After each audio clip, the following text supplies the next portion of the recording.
Whispering Woods is going back to business after the holiday break.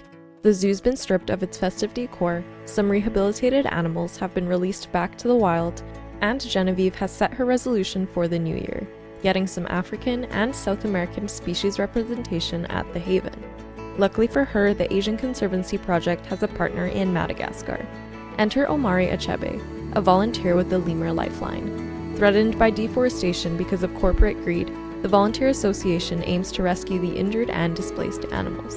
But the rescue centers in Madagascar are overflowing, and these lemurs need extra care. Imogen Chen and Arthur Joyce are up to the task, but they'll need the head keeper's help. Wesley Parsons is still quite hurt about the red panda pangolin fiasco. Will he step up to the plate? Welcome back to Whispering Woods, Wildlife Haven. Hey everyone, Sparrow here. I hope you all had a lovely time over the holidays. I know I sure did. At least when I wasn't getting sick, which was unfortunately quite frequently. But hey, that's the life of a teacher. Today we're working on the lemur house and bringing our first African species into Whispering Woods. I'm very excited to be expanding the animal roster and moving into new territory. I've rarely built for African animals so far, so this will be fun. I'm starting with a simple layout to get an idea of how I want the building to look. It is very much inspired by a lemur house in Austria, I believe. I have no idea how to say this name. Raritatenzo? It's in Ebbs, Austria. Anyways, the shape of the building is quite similar, but I'll be mixing up the materials to make sure it somewhat fits into Whispering Woods, and also so I can add my own little flair to it. There will be two sides to the lemur house. The one on the left with the tower will lead into their outdoor area, and the one on the right will be more man-made and themed to keep the two viewing areas looking interesting. The lemur house is going to house two species of lemur, the classic ring-tailed lemur and the black and white ruffed lemur, as well as an Aldabra tortoise because I love when zoos keep these guys together. It's not an animation in Planet Zoo, but lemurs riding tortoises is so freaking cute, and I've even seen them do it at my local zoo. The outdoor area will feature a moat across the front and a tall anti-climb fence in the back to make sure the lemurs don't escape. And the tortoise, but I'm not too worried about her. I rarely use the stamp tool, but this is a great way to dig a quick, even moat. We'll touch that up to make sure the front barrier is on land. It will eventually be a double barrier, which is a design I'm 100% borrowing from Nausicaa's 1,000 Cranes Zoo. Basically a guest barrier, some hedges, and then a wire barrier closest to the water as an extra precaution against animals getting out and people going in. The building came together with the details. Stone and plaster are good building blocks, but I felt it needed something more to make it more visually interesting. The wood around the windows was a good start, but I decided to also have a line of wood between the two materials to tie everything together. The roof will be a darker red color, and I just used the in-game shingles. No fancy custom roof here, though I do play around with the grid size and height to make sure I can get the shape I want. These are some awesome tools if you play around with them. Finally, I always like to add an extra grid piece onto the roof, make it its own group, and then slide it in to give the roof an overhang. This is because we don't have angled trim pieces, so this is the best way to make sure we have overhang on all four sides. And if that wasn't enough, I also decided that the roof and ceiling needed some more detail and support as well. Some of the roofs in-game have a gorgeous underside, but the shingle roof is not one of them.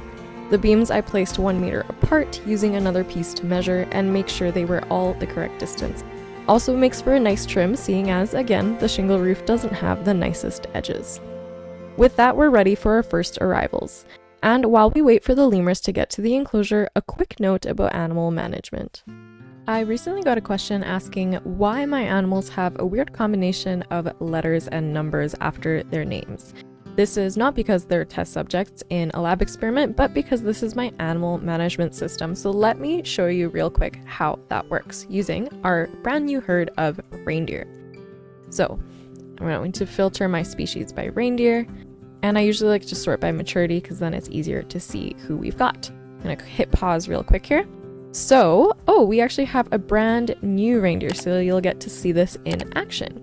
So Benny here is our single male because there can only be one male in the herd, and he's also our first one, therefore he gets an A. All of these were bought on the market, so they all get an A. In multi-generation breeding, I'll usually put a -M at the end of the name so I know that it was bought off of the marketplace. Benny is a 0, and then our females just get a 1, 2, and 3. Linnea here has a B because she's the offspring of the A's. And we always put the male's number first, so we have B0, so she's the offspring of Benny, and then -1, so Lepa is her mother, which means that Gustav is the offspring of Benny and Muriel, so BO-3.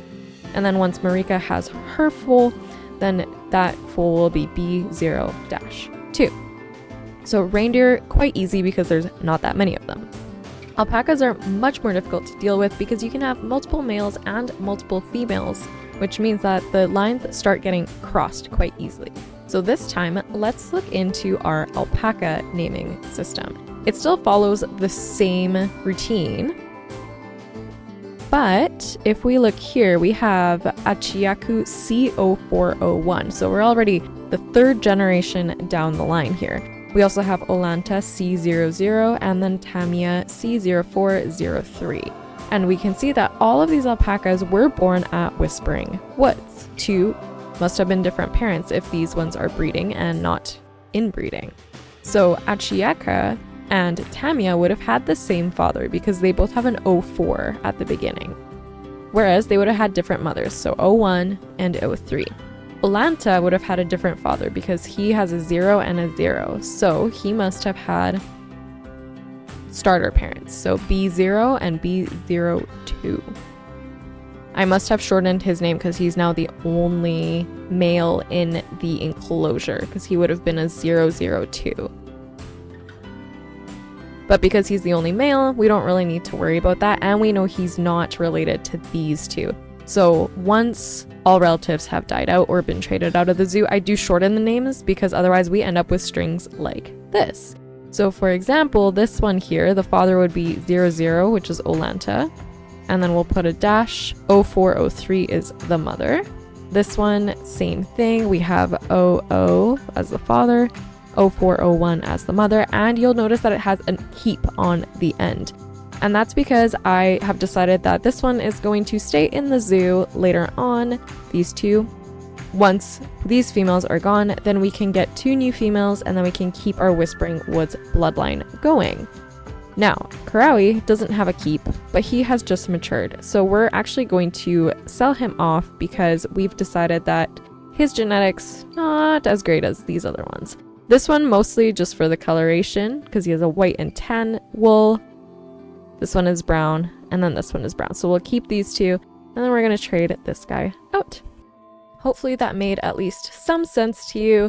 Please let me know in the comments, and if you have any more questions, please do ask them down below, and I will do my absolute best to answer. Now, back to our regular programming. Now that the sun is out again, let's put up the Lemur House sign. It's rare that I use the in-game fonts, but this one felt right for the lemurs. They're cute and playful, and that's kind of what this font feels like. The Lemur House also needs plenty of signage to make sure guests are learning about the lemurs and tortoise during their time here, so I'm putting up the 1-meter TV screens next to the window, and then hiding some actual education boards underground to make sure our guests get the education bonus. We definitely wouldn't be able to fit 3 massive boards on this wall. And because Anna Kingston is pushing the education and conservation part of her job, some speakers hidden in the wood trim to further engage our guests. Now, to allow the lemurs to cross from one side of the building to the other, there will be a little bridge over the staff walkway. Yes, I know, another overpass. I've just been really loving building these lately. With climbing animals, you don't need to worry so much about the hitbox size as long as you have a climbable element within. This mesh cage doesn't really do anything in-game, but in real life it would prevent the lemurs from hopping off of the log and getting into whatever will be stored in this hallway. Then it's time to add plenty of climbing opportunities, including this canvas platform that will help the lemurs get up to their overpass. These pieces are really great for building custom barriers too, by the way, and completely flexicolor. On the left side of the building, the lemurs will have a wooden track along the walls that they will hopefully enjoy. Much of this was actually inspired by a video I watched recently where someone built their cat, an indoor playground with lots of platforms mounted to the walls and cute little bridges between some fun baskets and nesting spots. It was very adorable, and so this wooden track is going to go around much of this indoor area to allow the lemurs to play. Making sure the platforms have proper support with some angled climbing logs. I made sure to disable the climbing on these because otherwise the lemur's climbing animation is going to be even more glitchy than it already is. For the outdoor portion, I'm using the prefab lemur climbing frame blueprint from Frontier, but sprucing it up with a fun bridge. This will lead to a platform just over the moat where our visitors will get a nice view of the lemurs. And the lemurs will get a good view of our guests too, I guess. Some rope details too. Here's your reminder to check the construction tab for more items that animals can climb. You can even filter for them using the climbable option. Jumping over to the right side of the building, the lemurs will have more of an opportunity to jump from branch to branch here. The platforms are spaced at odd distances and heights without climbing logs in between, so the lemurs can leap from one to the next. And now, after all of that work, it's the moment of truth. Can the lemurs get everywhere I want them to? Success! They even love running all over the track I created for them.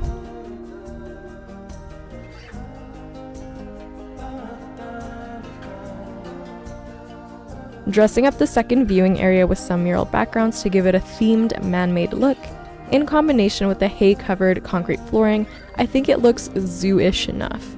The New World mural is actually a really underrated piece. I wish it came in more sizes. And for the leaping wall, the river mural from the aquatic pack does a lot of good work.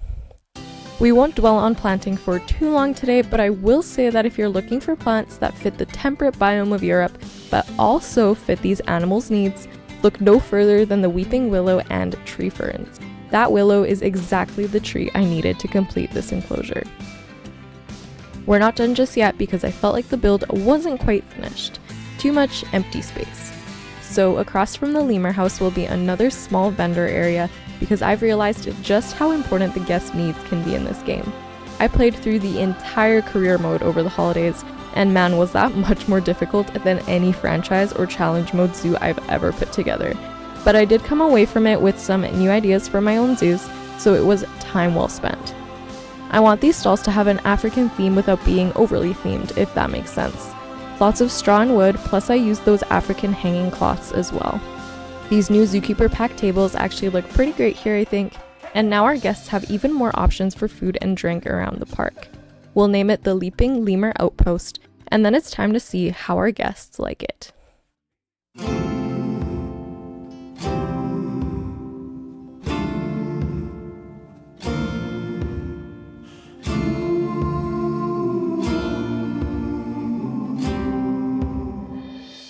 I'm absolutely in love with these lemurs. I could watch them run around their enclosure for hours. Our tortoise seems to be enjoying the outdoors almost more than the lemurs. They've been playing around indoors quite a bit on both sides of the house. The Leaping Lemur Outpost is a hit with the guests who have gotten this far into the zoo. And our Largiven treehouse is finally being used by in-game guests as well. Off screen, I did a bit more work and dropped our pre-made staff building into this empty space. We're getting quite far away from the main staff area at this point, and it's much too long of a walk. If you've made it to the end, make sure to press that like button. Thanks so much for watching, and I will see you next time. Bye.